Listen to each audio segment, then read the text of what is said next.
Hi there team, welcome back to the channel and welcome back to Worth It Then, Worth It Now. An ongoing segment I do on this channel where I have a look at games from yesteryear. This year we're probably focusing in more on 10 plus years old, a decade removed, so we can have a look at game design and how it may or may not have changed. And I do my best to line things up with a sale as well. So today we find ourselves looking at US Colonial Marines. I picked it up as a bunch of couple of dollar games over the Christmas break, but now that we're actually into the full year, we're past that initial sale. This is on sale again, so I figured let's have a look at it. Let's see if it's as bad as everyone says. There's a little bit of controversy, a little bit of history to go into, but yeah, that's the game I want to have a talk about today. I've put a couple of hours into it, and to not bury the lead, I've actually enjoyed my time with it in a self-indulgent kind of B-grade schlocky kind of way. Like, I'm not going to try and sell to you that this is or ever was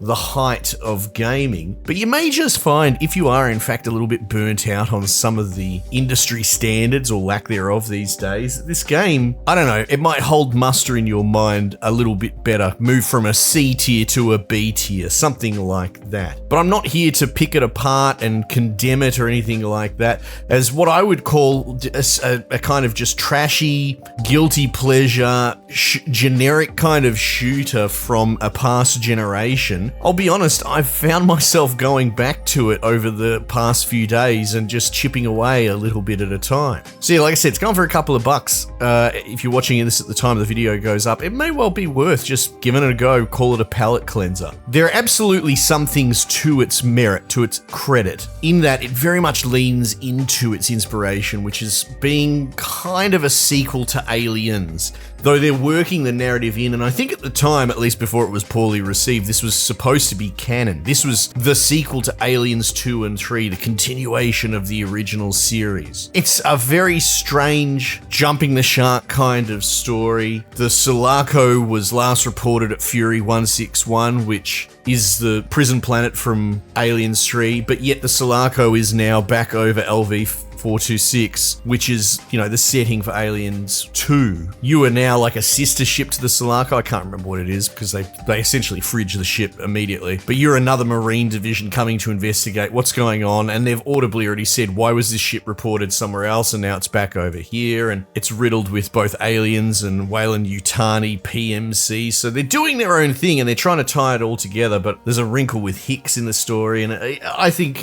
what I do remember from playing it originally is I didn't really like the twist ending or where the story ended up going. But even at release, I quietly kept to myself and thought, this isn't so bad. As an Aliens fan, it could have been much worse. So yeah, its strengths that it leans into, giving you that just broad setting, it's definitely trying to capture a first-person version of the James Cameron Aliens in game form. It's got all the soundtrack, the metal clangs and its action straight from the get-go. So we're not just talking the eerie, slow soundtrack from the beginning of the movie, which it does have. It has those sort of bathtub moments, but it's very much, final act exploding bass and screaming trumpets. And yeah, like I said, symphony hits and like the best of the soundtrack, and it's just going. And then you tie in that it's got all the audio samples for things like the alien screams, pulse rifle. Now you might just think this is normal and it should be, but I find that it works really well together here. The first couple of levels are on the Sulaco, so they're exploring space, both seen in the movies and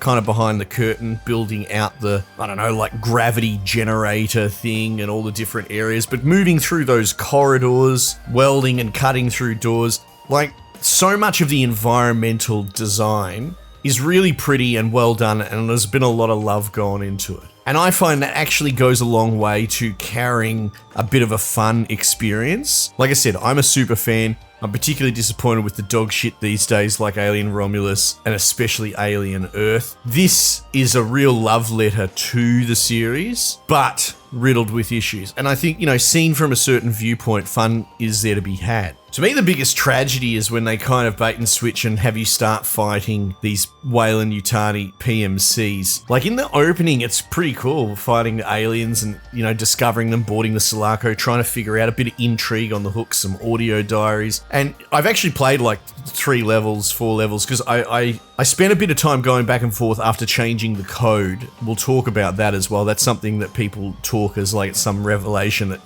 changes the game significantly. Spoiler, it doesn't. But I was doing a little bit of comparison to see alien behaviors and noticed really nothing. But I then played beyond that opening area, and then it kind of puts you in a shooting gallery and makes it into a cheap COD knockoff. And in those moments, that's when you really sort of start to eye roll a bit. It's like, I'm here to play aliens. I want to shoot aliens. I don't want to play COD. I love COD, at least like the campaigns and all that. I think they're really good, especially the old ones. And so if I wanted, a B-grade COD shooter with a story that's pretty good, I'd be playing something else, not this. And so a big chunk of the time goes into that, and I just never understand it other than it being padding or some sort of focus group know better telling developers that that's what you have to do, that you have to make half of an aliens game shooting humans. They do it in bloody every aliens game. They've done it in Fireteam Elite. They do it in Dark Descent. They put you up against human antagonists with guns, and no one wants that. No one that's a fan of the series wants that. It's never in any of the movies. Why does it have to be in the video games? Anyway, mini rant complete. But they just chunk up a lot of this game with this fighting humans, which does not interest me. I'll take a moment to talk about the code issue. So it's generally agreed that the AI in this game is not very good. At least the hot talking point was that the aliens kind of just run straight at you and they suck. And that's true to a point. And years later, in some of the code, they found the word tether with a typo. And there were articles written about it and this, that, and the other about how if you went in there and changed it, it would fix all the problems. Now, I did change it. I tried both, and so I wasn't doing a huge, robust QA testing session, but I did enough to separate out the tethers and the tethers not. And I didn't really notice a huge difference other than if you were just cherry picking with bias. In both instances, I saw the aliens evade up walls and jump around and retreat and go under catwalks and over catwalks and zip around. Like, maybe without the tether correction, they stood up on their hind legs a little bit more and came at you in a way irrespective of one another. That was the closest thing to any sort of something I could tell, but you got to understand there's a lot of scripted events where the aliens come at you because they come out of a vent or down a specific wall, right? Like there's a lot of hand holding, so maybe it's more apparent later on, but generally speaking, I can only really think of one instance where it felt like maybe you could feel a difference between, if they're detecting other aliens and environment and navigating with respect to it and sort of pacing themselves coming at you or not. But I think that's a stretch because at the end of the day, the AI is still kind of the same, and it's okay, to be honest. I don't think it's terrible. People's going on about how terrible the alien AI in this, I don't know what they're talking about unless it's more apparent in the later levels, but like I said, there's so much scripting to make aliens come down the side of the wall and get at me from other angles, or when you're going over catwalks, as I said, not to go too circular, but like having them piss around under the catwalk and try and get up and ambush you from behind. Like, to me, that's sophisticated enough. There have been issues where they've bugged out a little bit and got stuck on walls and shit like that, but honestly, I wouldn't say it was particularly egregious compared to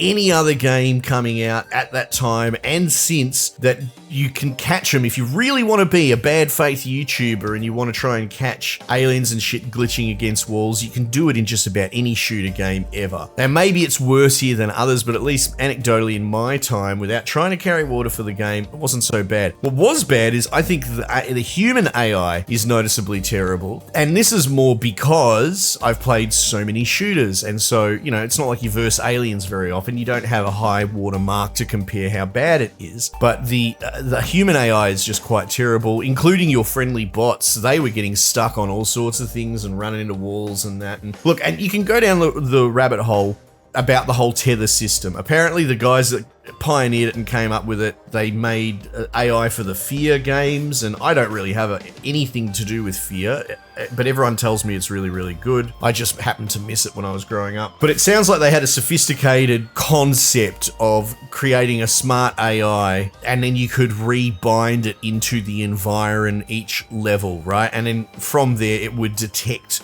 objects and player locations, and then apply its own AI script on top of that system. So that's apparently, this is what people suppose, there's no official line, but what the tether system was, and that in turn the AI wasn't readjusting to the new levels. So the truth of it is that, typo or not, it sounds like it was an experimental AI concept that just didn't really work very well in execution anyway. I truly think that the typo conversation is just code for what is, at the time when we kind of had higher standards, and the idea of a shooter, a high profile, high budget AAA shooter coming out that's about aliens 2, the Oorah action one that everyone loves. In many ways, this was bound to disappoint if it was anything other than Game of the Year. Now, I'm not saying it's that. It's very B grade. It's fine, but I think you'll find, you know, to wrap this video up, I think I've said mostly what I want to say. It may well serve as a